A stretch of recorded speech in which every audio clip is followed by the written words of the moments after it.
These two prisoners were hanged by wire, so they could only keep holding on to their feet to gain the hope of survival. But in this concentration camp, life is like a straw sword. You can see the bodies being dragged away everywhere. The heartless hand-pulled internal membrane is still working. In order to test the durability of the leather shoes, they forced the prisoners to run barefoot in leather shoes from morning to night until they were exhausted. Then they were dragged to the crematorium by other prisoners. And similar to this test, there are hundreds of kinds in the concentration camp. Each kind can torture people to death. Stay here for a few months. No matter how awesome the prisoners are, they can only admit it. But in this environment, a tough guy appeared. Faced with the torture of the German army, he always kept his faith and never mentioned his military rank. His name is Nikola. He has been captured for 3 years and suffered hellish torture. He tried to escape for 7 times, but the army failed to tell him. The Germans took advantage of him and decided to hang him to death in front of all the prisoners. They used this opportunity to kill him and let all the prisoners calm down. But at this time, an officer with a scar on his face made a suggestion. Anyway, it's better to let him die than to let him die. Let him control the tanks of his country and be the target of the German tanks. In this way, not only can he improve the strength of the German army, but also find the weakness of the T-34 tank. With such a one-off plan, the Germans agreed. As soon as Dalba came to the cell, he knew that Nikola was not afraid of death.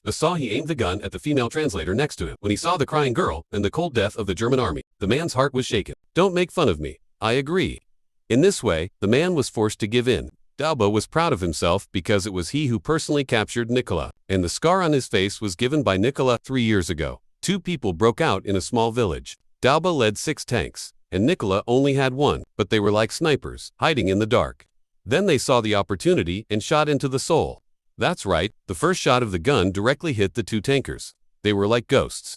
After the attack, they immediately hid in the next position. When the Germans searched everywhere, the second shot of the gun came, accompanied by the 3rd tank. But after this attack, they also exposed their position. The T-34 retreated quickly, but was still hit. However, the surprise was that this tank used a 60-degree tilt armor. With a high degree of defense, the general attack could not be penetrated at all, until the T-34 finally completed a 1-on-6. Both tanks were blown up. But just when Nikola got off the car to save his teammates, the German officer in the tank showed his head. And this officer is now Dalba. On the other hand, although Nikola surrendered, he had already prepared a plan to escape. That is, to use this actual combat training to enhance the modification, and then drive it to break through the concentration camp. This is the legendary Soviet tank. The 60-degree side armor can hold most of the shells. At a speed of up to 80 kilometers per hour, it was like a ghost on the battlefield.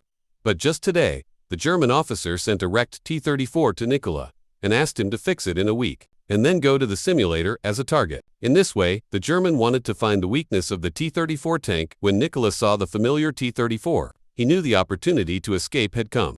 The officer asked him to choose 3 people as teammates in the tank. Soon, Nikola found the teammates who had fought together. He chose them. Next, the 4 began to clean up the remains of the T-34. He took up his comrade's badge and carefully collected it. Then he found that before his comrade died, he had hidden 6 shells with his body. It's really a path to no man's land. This is the last resistance before his comrade died. Nikola hid the shells in his comrade's clothes. He used the opportunity to bury his comrade to hide the shells. Soon, it was time to collect the tanks, fix the engine, remove the rust on the body of the tank, and a brand new T-34 appeared.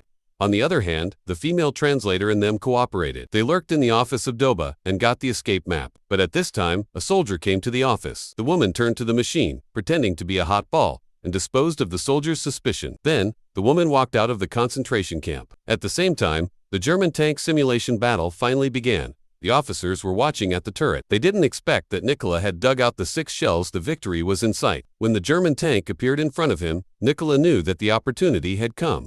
In this way, a T-34 tank was destroyed on the spot. The officers on the turret were confused. Where did they come from? They didn't wait for the officers to react. The second shell was in front of them. The T-34 is a legendary tank. Ordinary shells can't pose any threat at all. They drove the tank all the way. Finally, under the Germans' eyes, they broke through the gate of the concentration camp and went to Yangcheng to meet the female translator. Waiting in the middle of the road, one passenger stepped on the way home. A T-34 tank drove into the city. The passengers on the road were shocked. They hurried back home. The patrol officers also helped. They handed over the guns.